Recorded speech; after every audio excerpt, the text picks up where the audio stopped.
Doctor तरुण, ऐसे लोग जिनके जॉइंट से क्रैकिंग या पॉपिंग की साउंड आती है, तो क्या ऐसा चिंता का विषय है उनके लिए?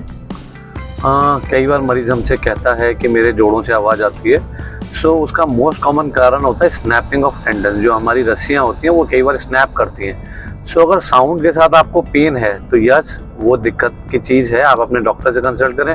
बट अगर सिर्फ आवाज़ आती है और कोई सिम्पटम नहीं है, कोई पेन नहीं है, कोई डिफॉर्मिटी नहीं है, तो it can be left as such, क्योंकि वो मोस्ट कॉमन कॉज उसका जो मैंने आपको बताया कि जो रस्सियाँ होती हैं वो स्नैप करती हैं, उनकी स्नैपिंग साउंड होती है।